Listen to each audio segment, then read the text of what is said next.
নমস্কার বন্ধুরা, সকলে কেমন আছেন? আশা করি সকলেই খুব ভালো আছেন। তো আজকে সকাল সকাল শুরু হয়ে গেছে বাসি স্বাদের আয়োজন। তো এটা একটা নিয়মের মধ্যেই পড়ে, মানে যেদিন স্বাদটা হয় তার পরের দিন সকালবেলা মেয়ের বাপের বাড়ির থেকে তার মা স্বাদ দেয়। তো সেটা বাসি স্বাদ নামেই জানা যায়।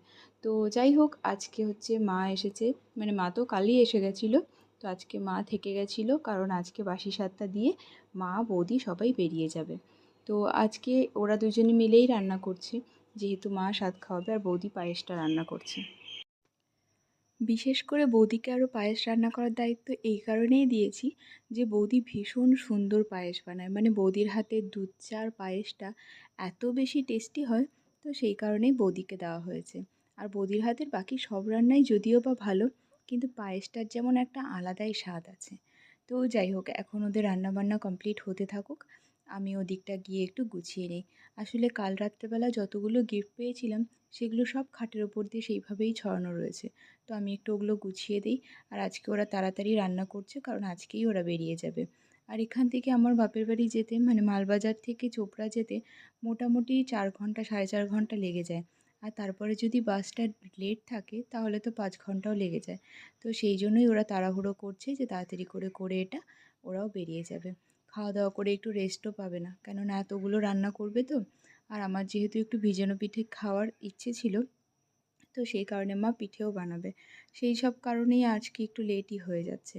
আদৌ যে এরা কখন বের হবে, কখন গিয়ে পৌঁছাবে, সেটাও একটা চিন্তা রয়ে গেল। তো যাই হোক, এদিকে ওদের রান্নাবান্না মোটামুটি কমপ্লিট। আমি গিয়ে ওদিকে একটু রেডি হয়ে যাই আর ঘরটা একটু গুছিয়ে নেই। সেই প্রথম যেদিন জানতে পারি যে মা হতে চলেছি, ঠিক সেদিন থেকে মাথার মধ্যে কত কিছু চলছিল যে কবে সেই দিনটা আসবে, কবে সবাই মিলে আশীর্বাদ করতে আসবে, কবে সব কিছু ঘর সাজিয়ে গুছিয়ে নিজে সেজে তারপরে এই স্বাদ খাবো। তো যাই হোক, দেখতে দেখতে দিনও চলে এসেছে, সেই দিনটা চলেও গেল। আর আজকে মা ওরাও যখন চলে যাবে, মনটা তখন আরও খারাপ হয়ে যাবে। মনে তো হচ্ছিল যে ওরা যদি আরও 2-3 দিন থেকে যেত তাহলে মনটা খুব ভালো লাগতো। আর এই সময়তে না মনটা এমনিই কোনো কোনো সময় এমন খারাপ হয়ে যায় যেখানে মনে হয় যে মা থাকলে ভালো হতো। তো যাই হোক, এখন তাড়াহুড়ো করে এই রান্নাগুলো ওদের কমপ্লিট হয়ে যাচ্ছে। আমি ওদিকে একটু ছাদ থেকে ঘুরে আসি, দেখি সবাই ছাদে কী করছে।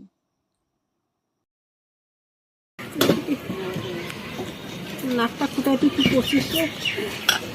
এখানে ভাত খাবো। ওটা কাপ ভাঙলে তুই রাখ না। এখানে আমি ভাজা ভাত খাবো। বাবা তো ছাদে এখন চলছে ভাজা ভাতের আয়োজন, কেননা হচ্ছে সকাল থেকে কেউ কিছু খায়নি। আর আজকে তো আমি মা যতক্ষণ রান্না না করবে ততক্ষণ খেতে পারবো না। তো সেই জন্য বাকি যারা রয়েছে তাদের সবার জন্য ভাজা ভাত করছে।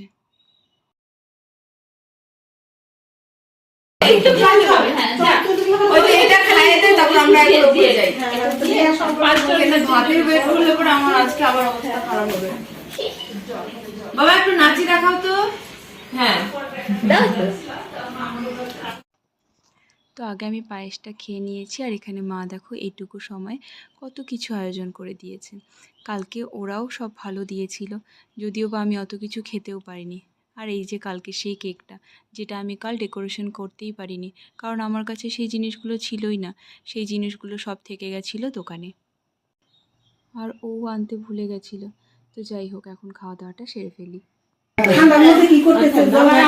বলো কোনো কাজ করো না, তুমি বসে থাকো, ঠান্ডা লেগে যাবে, তুমি বসো। আমার শ্বশুর, তুমি খাইছো তো? ঠান্ডা লাগবে।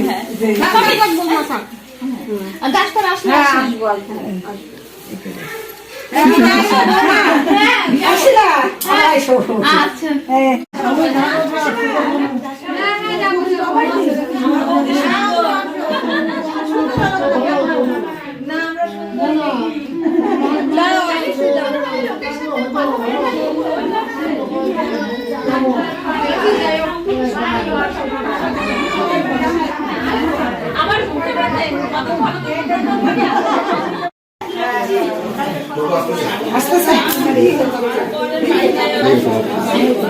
দামি বলবে তাই না?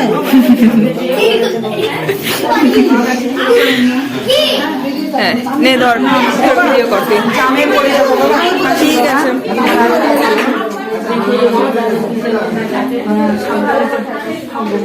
মনুকে দেখে রাখো, মনুকে বাইরে ছাড়া দাও, কামড়া কামড়া যায়। আসো।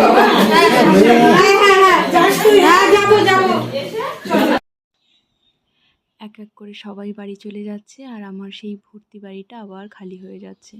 সবাই এসেছিল দুদিনের জন্যই, কিন্তু মনটা খুব ভালো লাগছিল। চারিদিকে ছোট বাচ্চাদের আওয়াজ এতটাই ভালো লাগছিল। তো যাই হোক, এখন সবার বাড়িতে তো সবাইকে ফিরতেই হবে। তো মা, দিদা, বৌদি সবাই এখন বেরিয়ে যাচ্ছে।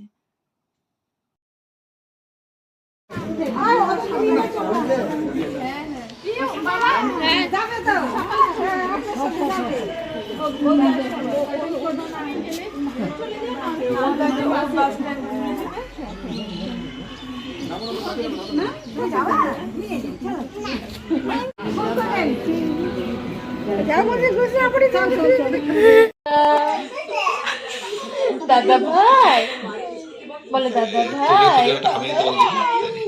দাদা ভাই। শোনা, দাদাকে একটা হামি দিয়ে দাও তো, চুমু দিয়ে দাও, একটা দাও। ম্যাগি বলে চুমু। ওর মুখ ধরে দেখো, ওর নাক ধরে, আমার মুখ ধরে। দাদা ভাই কি সুন্দর বলতেছে, দাদা ভাই বলে। কেমন মা চাইলেও আমার বাড়িতে 2-4 দিন থাকতে পারে না, কারণ বাড়িতে বাবা একা থাকে। তো সেই কারণেই মার থাকাটা সম্ভব হয়ে ওঠে না। তো যাই হোক, এখন ওরা সবাই চলে যাওয়ার পরেও একটু মনটা ভালো হয়েছে, কারণ পুচকিগুলো এখনও রয়েছে। ওরা কাল সকালে বেরিয়ে যাবে। তো এখন ওদের সাথে একটু খেলাধুলো করছি, আর তারপরে রাতের খাওয়া দাওয়াটা সেরে ফেলবো।